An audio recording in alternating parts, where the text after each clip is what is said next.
नमस्कार, स्वागत है आपका हमारे चैनल झारखंड न्यूज नेटवर्क में। आइए जानते हैं झारखंड की 25 मुख्य बड़ी खबरों को। महाकुंभ मेला में जाने वाले श्रद्धालुओं और संत महात्मा को सुरक्षा देगी झारखंड पुलिस। महाकुंभ मेला में झारखंड की ओर से जाने वाले श्रद्धालुओं संत महात्मा को झारखंड पुलिस सुरक्षा प्रदान करेगी। सड़क और रेल मार्ग से जाने वाले श्रद्धालुओं को झारखंड और उत्तर प्रदेश की सीमा पर विशेष रूप से सुरक्षा मुहैया कराई जाएगी। सीमा क्षेत्र में श्रद्धालुओं और ट्रैफिक जाम की समस्या से निजात दिलाने की भी तैयारी कर ली गई है। पुलिस मुख्यालय ने इस संबंध में गढ़वा एसपी को जरूरी निर्देश जारी कर दिया है। साथ ही अन्य जिलों के एसपी को भी सुरक्षा व्यवस्था को लेकर चाक चौबंद रहने को निर्देश दिया है।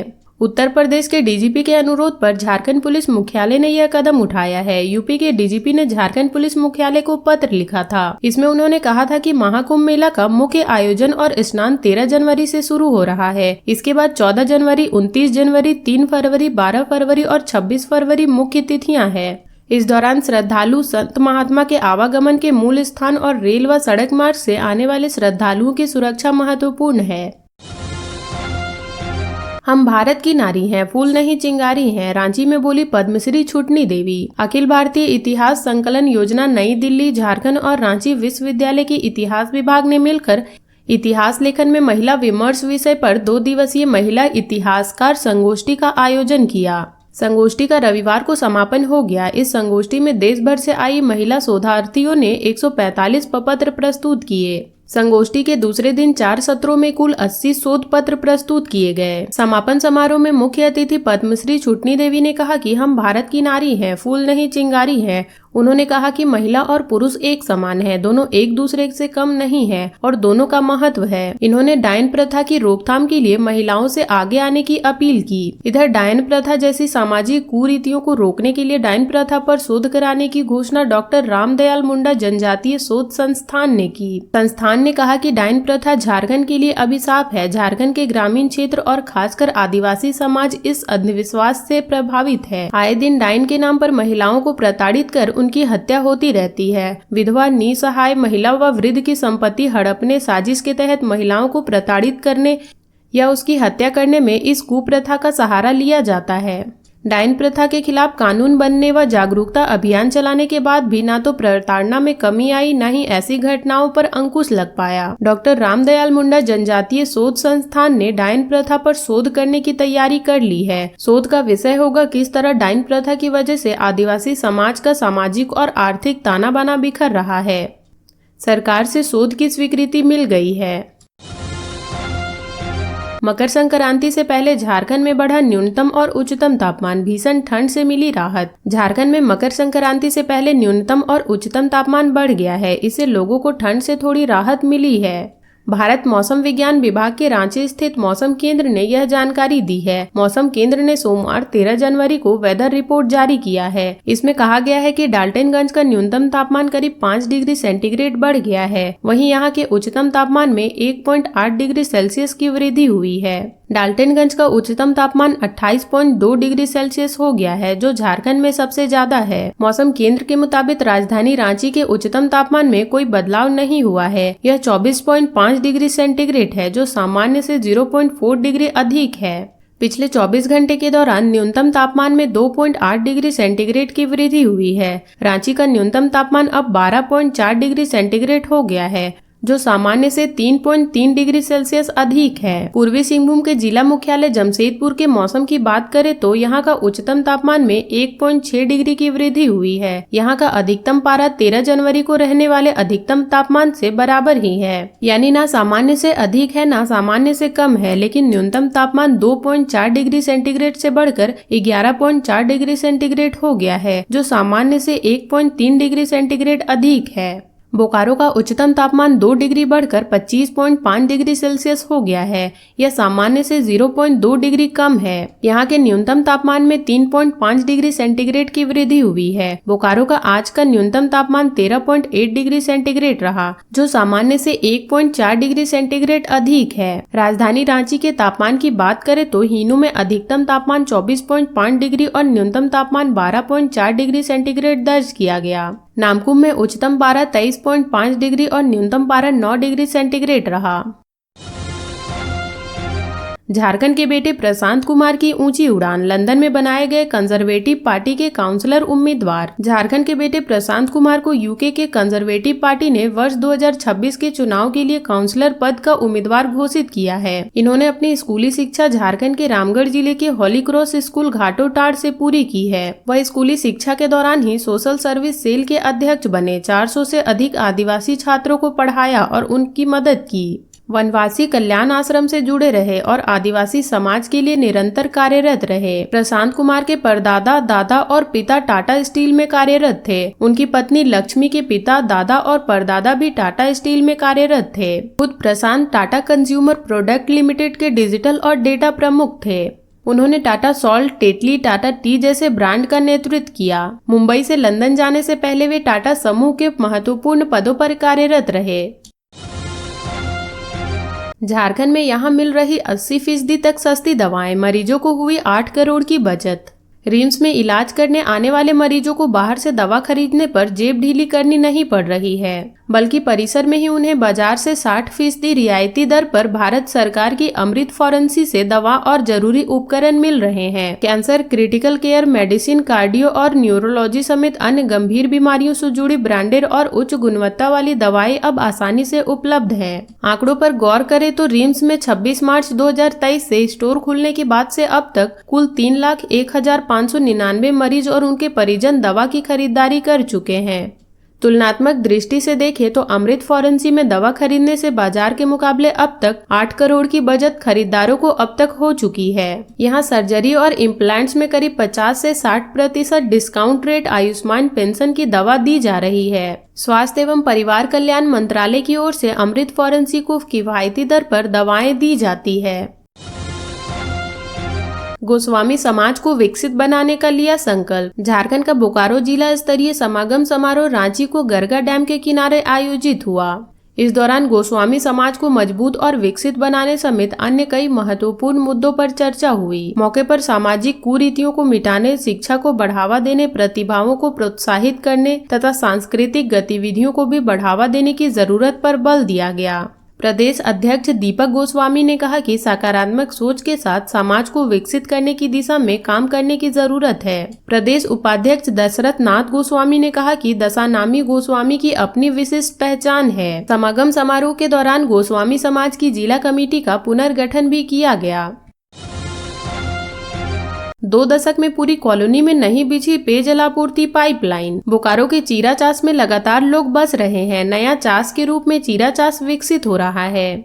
नई कॉलोनियों का निर्माण हो रहा है, लेकिन निगम प्रशासन की सुविधा नहीं मिलने से लोग परेशान हैं। रविवार को चीरा चास में सबसे पहले बसे केके कॉलोनी के लोगों से संवाद कार्यक्रम का आयोजन किया गया। कार्यक्रम के दौरान दर्जनों बुजुर्ग ने कहा कि साल 2000 से इस कॉलोनी में रह रहे हैं, लेकिन अभी तक पूरी कॉलोनी में पेयजलापूर्ति की पाइपलाइन नहीं बिछी है। इस कॉलोनी में ज्यादातर वरिष्ठ नागरिक रहते हैं, लेकिन निगम प्रशासन की ओर से कोई विशेष सुविधा नहीं मिलती है। गर्मी के दिनों में पीने की पानी की बहुत समस्या हो जाती है। कैंसर पीड़ित जुड़वा बच्चों को मिलेगी सरकारी सहायता, डीसी ने दिया सिविल सर्जन को आदेश। जमशेदपुर के डीसी अनन्य मित्तल ने ब्लड कैंसर की बीमारी से जूझ रहे जेमको महानंद बस्ती के जुड़वा बच्चों के इलाज के लिए सिविल सर्जन को सरकारी सहायता उपलब्ध कराने का निर्देश दिया है। पैसे के अभाव में सीएमसी वेलोर में इलाज नहीं होने का मामला प्रकाशित होने के बाद डीसी मामले में संज्ञान लेते हुए सिविल सर्जन को चिकित्सा सहायता उपलब्ध कराने के लिए पहल करने का निर्देश दिया है। डीसी के आदेश पर सिविल सर्जन डॉक्टर साहिल पॉल ने बच्चों के पिता आस्तिक प्रमाणिक को इलाज के लिए आवश्यक दस्तावेज जमा करने के लिए पत्र लिखा है, ताकि सरकारी मदद के लिए प्रक्रिया को शुरू किया जा सके। प्रशासन के बुलावे पर बच्चे के चाचा राजू प्रमाणिक ने पत्र रिसीव किया। उन्होंने मंगलवार को तमाम कागजात जमा करने की बात कही। परिजनों ने डीसी को पत्र लिखकर सरकारी सहायता उपलब्ध कराने का आग्रह किया था। पूर्व में आदित्य प्रमाणिक के इलाज के लिए 3,75,000 रुपए जिला स्तर से मुख्यमंत्री गंभीर बीमारी उपचार योजना के तहत सीएमसी वेलोर में उपलब्ध कराया गया था।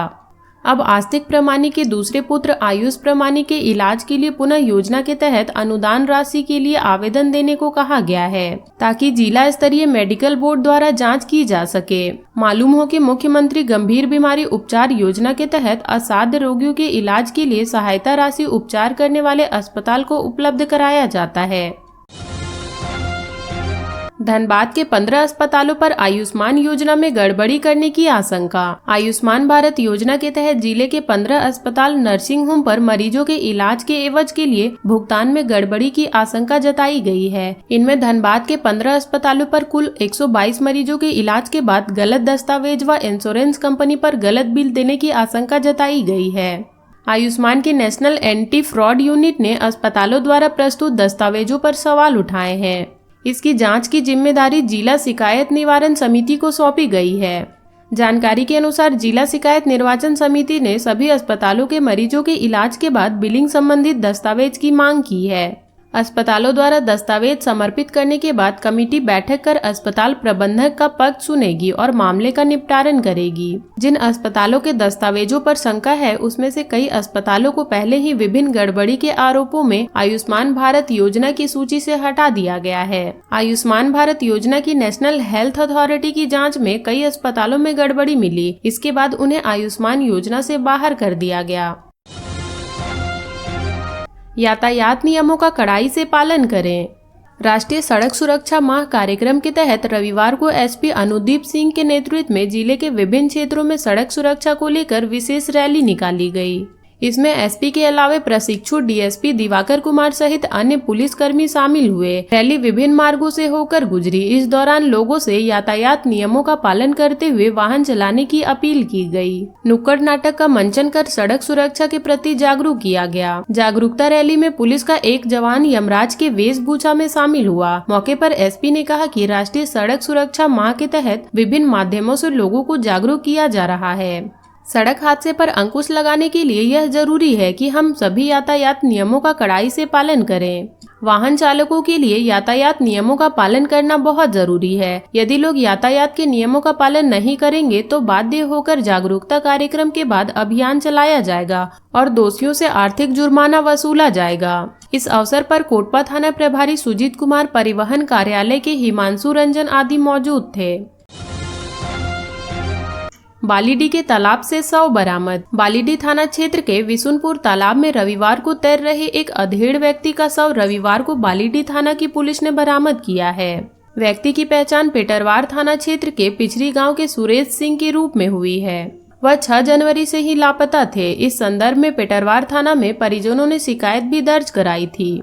शव बरामद होने के बाद बालीडीह इंस्पेक्टर नवीन कुमार ने सभी नजदीकी थाना से संपर्क किया तो पेटरवार क्षेत्र से एक व्यक्ति के गायब होने की सूचना मिली। इसके बाद श्री सिंह ने सुरेश सिंह के परिजनों से संपर्क किया। परिजन बालीडीह के विशुनपुर तालाब पहुंचे, शव की पहचान की। इसके बाद शव को पोस्टमार्टम कराकर परिजनों को सौंप दिया गया। परिजनों ने बताया कि सुरेश सिंह मानसिक रूप से बीमार थे, साथ ही मिर्गी के मरीज भी थे। घर से 6 जनवरी को निकले। काफी खोजबीन के बाद पता नहीं चला। पेटरवार थाना में मामला दर्ज कराया गया है। पुलिस मामला दर्ज कर घटना की जांच में जुटी हुई है। सेवानिवृत्त साथियों का ध्यान रखना बीसीसीएल का धर्म। बीएसएल ने हमें बहुत कुछ दिया है, मौका मिला तो हम भी बीएसएल के लिए कुछ करना चाहेंगे। बोसा आर में प्रत्येक सॉब विभाग में इतने अनुभवी और काबिल सदस्य हैं कि किसी भी क्राइसिस की स्थिति में हम अपने बूते पूरा संयंत्र चलाने का दम रखते हैं। ये बातें Bokaro steel officers association retire के संयोजक AK चौबे ने रविवार को कही। Bokaro steel officers association retire की बैठक सिटी पार्क में रविवार को हुई। मुख्य अतिथि बीएसएल निदेशक प्रभारी BK तिवारी ने कहा, बीएसएल से सेवानिवृत्त अपने बुजुर्ग साथियों का ध्यान रखना हमारा सर्वोधर्म है। इनकी मदद के लिए एक मोबाइल नंबर जारी किया हुआ है जिस पर किसी भी स्थिति व जरूरत पड़ने पर मदद पहुंचाई जाएगी। बोसा आर की पहल सराहनीय है। पूर्व अधिशासी निदेशक संजय कुमार ने कहा, शहर में इस तरह के संगठन की आवश्यकता थी। जहां भी जरूरत पड़ेगी हम बोसा आर के साथ खड़े रहेंगे। बोसा के पूर्ण अध्यक्ष PK पांडे ने कहा, अत्यंत व्यवस्था के बावजूद इस कार्यक्रम में शामिल होकर सदस्यों का मनोबल बढ़ाना जरूरी समझा। बोसा अध्यक्ष AK सिंह व महासचिव अजय पांडे ने कहा, आशा है कि बोसा आर हम इसके लिए एक सशक्त धरातल बनेंगे। ट्रेलर की चपेट में आने से पूर्वी टुंडी के युवक की मौत, आक्रोशित लोगों ने 2 घंटे किया सड़क जाम। साहिबगंज रोड में पथुरिया के समीप रविवार को हुई सड़क दुर्घटना में दीनबंधु कुंभकार की मौके पर ही मौत हो गई। पूर्वी टुंडी थाना अंतर्गत लटानी गाँव के रहने वाले दीनबंधु पेशे से पेंटर थे। दुर्घटना के बाद आक्रोशित लोगों ने 2 घंटे तक गोविंदपुर साहिबगंज सड़क को जाम कर दिया। इसके बाद अंचल अधिकारी धर्मेंद्र कुमार दुबे व पुलिस इंस्पेक्टर रुस्तम अली ने काफी मशक्कत के बाद जाम हटाया। अंचल अधिकारी ने अपने ओर से 10,000 तथा पुलिस इंस्पेक्टर ने 5,000 रुपए की मदद मृतक के परिवार को दी। उन्होंने पूरी सरकारी सहायता और मुआवजा उपलब्ध कराने का आश्वासन दिया। दीनबंधु प्रयाग कुंभकार का बड़ा पुत्र था। दीनबंधु कुंभकार के परिवार में पत्नी गीता देवी और 2 पुत्र हैं। एक पुत्र 3 वर्ष का है जबकि दूसरा 1 माह का। वह पेंटिंग का काम कर परिवार का भरण पोषण करता था। घटना की खबर सुनकर विधायक मथुरा प्रसाद महतो के प्रतिनिधि अजीत मिश्रा, भाजपा नेता महादेव कुंभकार, आजसू नेता शफीक आलम, दिलीप मंडल, वासुदेव कुंभकार, अयोध्या कुमार, राजकुमार, आकाश कुमार समेत बड़ी संख्या में लोग घटनास्थल पर पहुंचे। बताया जाता है कि दीनबंधु कुंभकार अपनी बाइक से आ रहा था। वह सड़क के किनारे था। इस दौरान एक ट्रेलर ने उसे अपनी चपेट में ले लिया। उसका सिर बुरी तरह से कुचल गया और मौके पर ही उसने अपना दम तोड़ दिया। इस बीच आक्रोशित लोगों ने सड़क जाम कर दिया। भाग रहे ट्रेलर को ग्रामीणों ने पकड़ लिया और गोविंदपुर पुलिस के हवाले कर दिया। पुलिस ने शव को पोस्टमार्टम के लिए भेज दिया है। चंदन कियारी के युवक की नागपुर में मौत। रक्षा मंत्रालय में कार्यरत चंदन कियारी निवासी नवीन चंद्र दास का नागपुर स्थित आर्मी अस्पताल में इलाज के दौरान शनिवार को मौत हो गई। शव रविवार को चंदन कियारी पहुंचते ही परिजनों का रो रो कर बुरा हाल था। पूरे क्षेत्र में शोक की लहर फैल गई। मिली जानकारी के अनुसार चंदन कियारी के हाबूदास में पड़े पुत्र नवीन चंद्र दास मध्य प्रदेश के जबलपुर स्थित रक्षा मंत्रालय के गन गैरेज फैक्ट्री में बतौर टेक्नीशियन कार्यरत थे। 2021 में उनका ब्रेन ट्यूमर होने के बाद नागपुर स्थित आर्मी अस्पताल में उनका इलाज चल रहा था। अचानक तबीयत बिगड़ने पर उन्हें दिसंबर माह में पुनः आर्मी अस्पताल में भर्ती कराया गया, जहां इलाज के दौरान उन्होंने शनिवार को अंतिम सांस ली। गोविंदपुर में अनशन पर बैठे 2 आउटसोर्सिंग मजदूरों की तबीयत बिगड़ी। 6 माह का बकाया मजदूरी भुगतान व सेवा नियमित की मांग को लेकर भूख हड़ताल पर बैठे NHAI कांड्रा के 2 आउटसोर्सिंग कर्मियों की तबीयत रविवार सुबह बिगड़ गई। उन्हें SNMMCH धनबाद में भर्ती कराया गया है। इनमें वासुदेव महतो व सुगवा देवी शामिल है। इस बीच सिंदरी विधायक चंद्रदेव महतो पहुंचे और भूख हड़ताल पर बैठे आउटसोर्सिंग कर्मचारियों का समर्थन किया। सिंदरी विधायक चंद्रदेव महतो ने कहा कि प्रबंधन की मनमानी नहीं चलेगी, कर्मचारी की मांगे माननी होगी, नहीं तो आंदोलन तेज किया जाएगा। 14 कर्मचारियों ने बकाया वेतन भुगतान एवं नियमित मांग को लेकर यह शनिवार को भूख हड़ताल शुरू किया है। यह हड़ताल 13 जनवरी तक चलेगी। युवा स्वामी विवेकानंद के आदर्शों को अपनाएं। विवेकानंद चेतना जागृत सेवा संस्थान द्वारा रविवार को चुंद्रुधाम स्थित विवेकानंद सभागार में स्वामी विवेकानंद की जयंती धूमधाम से मनाई गई। इस दौरान कई कार्यक्रम हुए। मौके पर विधायक कुमार उज्जवल दास ने कहा कि आज के युवा आधुनिकता की दौड़ में भटकते जा रहे हैं। युवाओं को विवेकानंद के आदर्शों को अपनाने की जरूरत है। संस्थान के बिगुल प्रसाद गुप्ता ने कहा कि स्वामी विवेकानंद द्वारा शिकागो में दिया गया भाषण आज भी लोग याद करते हैं। इस दौरान संस्था द्वारा कंबल वितरण किया गया। इस अवसर पर ईश्वर दयाल पांडे, प्रमोद सिंह, सुनील चौरसिया, महेश वर्मा, जानकी महतो, शंभू राणा, रविंद्र गुप्ता आदि उपस्थित थे। झारखंड के 5 लाख स्टूडेंट के लिए खुशखबरी। हेमंत सोरेन सरकार देगी साइकिल। झारखंड के विद्यार्थियों के लिए बड़ी खुशखबरी है। हेमंत सोरेन सरकार 5 लाख स्टूडेंट को साइकिल देने जा रही है। 8वीं कक्षा के 5 लाख छात्र छात्राओं को साइकिल मिलेगी। अप्रैल 2025 के शैक्षणिक सत्र की शुरुआत होने के बाद मई में साइकिल का वितरण शुरू किया जाएगा। इसकी तैयारी अभी से शुरू कर दी गई है। मार्च 2025 में 7वीं की परीक्षा हो जाएगी। इसी महीने रिजल्ट भी जारी कर दिए जाएंगे। रिजल्ट आने के बाद एडमिशन की प्रक्रिया शुरू हो जाएगी। 1 अप्रैल 2025 से कक्षाएं शुरू हो जाएगी। सरकार मई 2025 में साइकिल का वितरण शुरू कर देना चाहती है। साइकिल वितरण पर समय हो जाए इसलिए फरवरी मार्च में टेंडर की प्रक्रिया पूरी कर ली गई है। अगर एक बार फिर टेंडर नहीं हो पाता है तो स्टूडेंट के बैंक अकाउंट में पैसे भेज दिए जाएंगे। अनुसूचित जाति, अनुसूचित जनजाति और पिछड़ा वर्ग के स्टूडेंट को कल्याण विभाग की ओर से साइकिल खरीदने के लिए 4500 रुपए मिलेंगे। वहीं सामान्य वर्ग के स्टूडेंट को शिक्षा विभाग की ओर से साइकिल खरीदने के लिए 3500 रुपए दिए जाएंगे। पिछले 3 साल से यही व्यवस्था चल रही है। अनुसूचित जाति, अनुसूचित जनजाति, पिछड़ा वर्ग कल्याण विभाग से इसका प्रस्ताव सरकार को भेज दिया गया है। बताया गया है कि 7वीं में 5.20 लाख बच्चे पढ़ रहे हैं। ये सभी इस बार परीक्षा देंगे और करीब 5 लाख बच्चे 8वीं में दाखिला लेने की उम्मीद है। 8वीं में एडमिशन लेने वाले 5 लाख बच्चों को शैक्षणिक सत्र 2025-26 के लिए सरकार की ओर से साइकिल दी जाएगी ताकि उन्हें स्कूल आने जाने में दिक्कत ना हो। कल्याण मंत्री चमरा लेंडा ने दिसंबर 2024 में ही एक समीक्षा बैठक की थी, जिसमें अधिकारियों को निर्देश दिया था कि शैक्षणिक सत्र की शुरुआत के साथ ही छात्र छात्राओं को साइकिल मिल जानी चाहिए। शिक्षा मंत्री रामदास सोरेन ने भी इस पर सहमति जताई थी। हालांकि आरक्षित और सामान्य वर्ग के विद्यार्थियों को साइकिल के लिए समान राशि देने की बात अब तक सहमति नहीं बन पाई है। वर्ष 2020-21, वर्ष 2021-22 और वर्ष 2022-23 में स्टूडेंट के बैंक अकाउंट में पैसे ट्रांसफर कर दिए गए थे। तो ये थी झारखंड की अब तक की बड़ी खबरें। ऐसे ही झारखंड की खबरों से अपडेट रहने के लिए हमारे चैनल झारखंड न्यूज नेटवर्क को सब्सक्राइब कर लें और बेल आइकन को प्रेस कर लें ताकि हमारी हर वीडियो का अपडेट आप तक पहुंच सके।